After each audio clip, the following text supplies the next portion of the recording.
سونو نے دروازہ کھلنے کی آواز سنی۔ اس نے گھنٹیوں کی آواز سنی۔ اس نے گھر کے اندر قدموں کی آواز سنی اور پھر سونو نے اسے دیکھا۔ وہ ان کے کمرے میں داخل ہوا اور اس کے دوست کے بستر پر غائب ہو گیا۔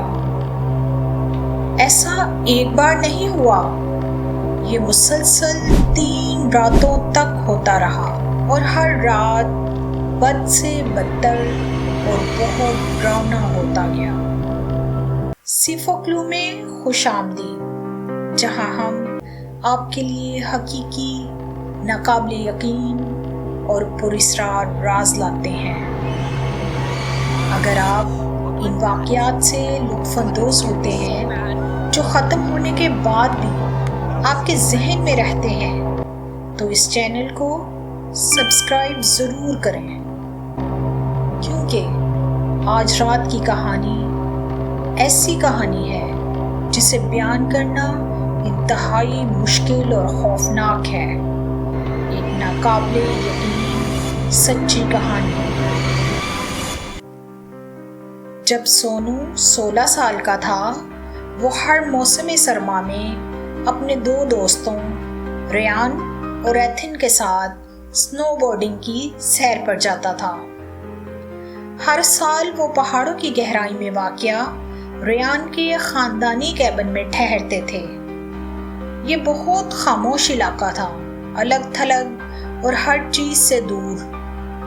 کوئی پڑوسی نہیں تھا، اسٹریٹ لائٹس نہیں تھیں، ہر طرف صرف اور صرف درخت اور برف تھی۔ لیکن ایک موسم سرما میں وہاں کچھ بدل گیا تھا۔ ان تینوں دوستوں کے سیر پر جانے سے چند ماہ پہلے ان میں سے ایک دوست ریان کے والد کا اچانک انتقال ہو گیا۔ سب نے سوچا کہ اس وجہ سے سفر منسوخ ہو جائے گا اور وہ سب سنو بورڈنگ نہیں جا پائیں گے۔ لیکن پھر ایک دن ریان نے سب کو بلایا اور کہا، ہم ابھی سفر پر جا رہے ہیں۔ یہ کچھ عجیب لگا، لیکن سب نے اتفاق کیا۔ جب سب وہاں پہنچے تو کیبن ویسا محسوس نہیں ہوا جیسے پہلے ہوا کرتا تھا۔ وہ بہت خالی خالی محسوس ہوا۔ وہ جگہ بالکل الگ محسوس ہوئی، خالی، ٹھنڈی، صرف برف کی وجہ سے نہیں بلکہ کچھ اور تھا، کچھ اندیکھا، کچھ عجیب، جیسے کچھ غائب تھا۔ یہ شاید کچھ ابھی باقی تھا۔ جہاں وہ تینوں ٹھہرتے تھے وہ کیبن چھوٹا تھا۔ اس کا کچھ حصہ لکڑی کے سہارے پر کھڑا تھا اور کچھ حصہ پہاڑ میں بنایا گیا تھا۔ باہر ایک برآمدہ تھا اور اس پر قدموں کی آواز کو صاف سنا جا سکتا تھا۔ سامنے والے دروازے پر چھوٹی گھنٹیاں لگی تھیں، اس لیے جب بھی کھلتا وہ گھنٹیاں بجنے لگتی تھیں۔ گھر سادہ تھا، ایک باورچی خانہ، بیٹھنے کی جگہ اور ایک چھوٹا بیڈ روم جہاں وہ تینوں سوتے تھے۔ اس پہلی رات سب دوست دیر تک گیم کھیلتے رہے۔ آخرکار ریان اور ایتھن سو گئے، لیکن سونو نہیں سو سکا۔ اسے نیند نہیں آ رہی تھی۔ ہر طرف بہت خاموشی تھی، بہت اندھیرا۔ صبح 3 بجے کے قریب سونو کو پورچ کی طرف سے قدموں کی آواز سنائی دی۔ پہلے تو سونو نے سوچا کہ شاید ریان کے بھائیوں میں سے کوئی آ گیا ہے۔ پھر دروازہ کھلا، گھنٹیاں بجنے لگیں، پھر کچن میں کوئی چیز گری، ایک تیز دھاتی آواز، جیسے کوئی برتن فرش سے ٹکرا رہا ہو۔ سونو کا دل زور زور سے دھڑکنے لگا اور پھر اس نے دیکھا کوئی سایہ کمرے میں چل رہا تھا۔ یہ انسان لگ رہا تھا، لیکن سونو کو کچھ غلط محسوس ہوا۔ وہ بہت آہستہ، بہت خاموشی سے چل رہا تھا۔ وہ سونو کے پاس سے گزرا، ریان کے بستر کی طرف گیا اور پھر وہ جھک گیا اور ریان کے بستر میں غائب ہو گیا۔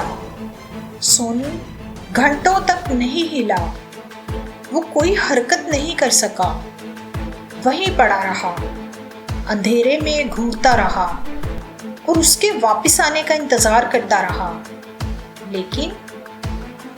لیکن وہ سایہ واپس نہیں آیا۔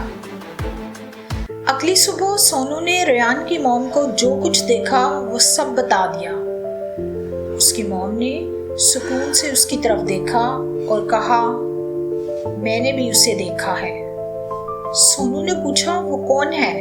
ریان کی موم نے اطمینان سے جواب دیا، میرے ہسبینڈ ریان کے پاپا جو کچھ ماہ پہلے انتقال کر گئے ہیں۔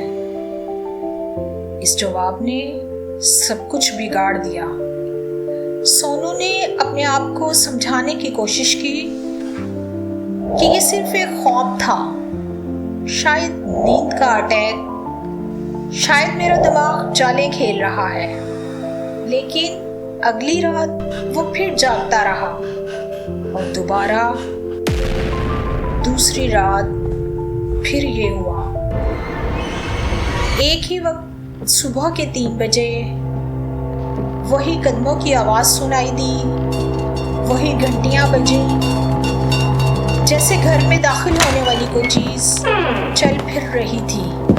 دوسری رات وہ پھر جاگتا رہا۔ اس بار سونو نے پہلے کچن سے ایک چاقو پکڑا اور اسے اپنے پاس رکھا، اس لیے نہیں کہ وہ بھوتوں پر یقین رکھتا تھا، لیکن اس لیے کہ اس گھر کے اندر کچھ تھا اور یہ اسے ڈرانے کے لیے کافی تھا۔ قدموں کی آواز قریب آ گئی تھی، قدم بقدم۔ وہی شکل دوبارہ کمرے میں داخل ہوئی۔ وہ سونو کے پاس سے گزرا اور ایک بار پھر وہ جھکا اور ریان کے بستر میں غائب ہو گیا۔ سونو کو یقین ہو گیا یہ کوئی خواب نہیں۔ سونو اسے مزید ہلکا نہیں لے سکتا تھا۔ اگلی صبح اس نے ریان اور ایتھن کو سب کچھ بتا دیا۔ ایتھن پریشان دکھائی دے رہا تھا، لیکن ریان خاموش رہا۔ اس کی موم نے پھر وہی کہا، یہ صرف وہی ہے، وہ ابھی تک یہاں ہے۔ تیسری رات سونو وہاں رکنا نہیں چاہتا تھا، لیکن اسے نہیں معلوم تھا کہ وہ کیسے سب کو چھوڑ کر جائے۔ چنانچہ وہ ایک رات اور ٹھہرا۔ یہ اس کی زندگی کی طویل ترین رات تھی۔ اس بار جب قدموں کی آواز آئی تو کچھ بدلا سا لگا۔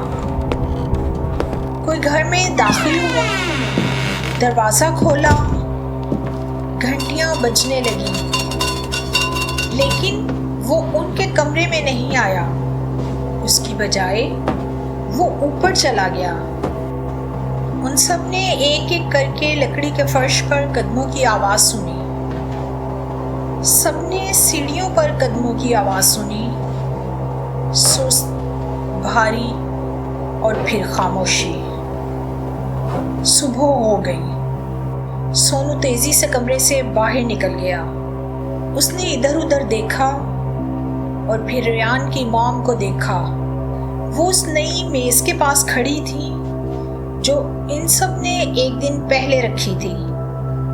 وہ رو رہی تھی، لیکن خوف سے نہیں بلکہ خوشی سے۔ سونو قریب چلا گیا اور پھر اس نے دیکھا لکڑی کے میز کی سطح پر کھرچ کر 3 الفاظ لکھے تھے، I love you۔ میں تم سے پیار کرتا ہوں۔ اسے کسی اور نے نہیں لکھا تھا۔ اس رات کوئی بھی اوپر نہیں گیا، کوئی اوزار بھی میز کے قریب نہیں تھا اور کوئی اس کی وضاحت نہیں کر سکا۔ سونو نے اسی دن وہ کیبن چھوڑ دیا اور پھر کبھی وہاں واپس نہیں گیا۔ آج بھی سونو ابھی تک نہیں جانتا کہ اس نے وہاں کیا دیکھا تھا۔ کیا یہ غم تھا؟ کیا یہ اس کا تخیل تھا؟ یا کیا واقعی اس گھر میں کچھ رہتا تھا؟ یا کچھ اب بھی وہاں تھا؟ اگر آپ کو یہ کہانی پسند آئی ہے تو مزید حقیقی اور پراسرار کہانیوں کے لیے سی فولکلور کو سبسکرائب کریں، اور یاد رکھیں ہر سایہ خالی نہیں ہوتا، کچھ چیزیں کبھی اپنی جگہ نہیں چھوڑتی، کچھ مقامات، کچھ جگہیں وہاں رہنے والے لوگوں کو کبھی جانے نہیں دیتی۔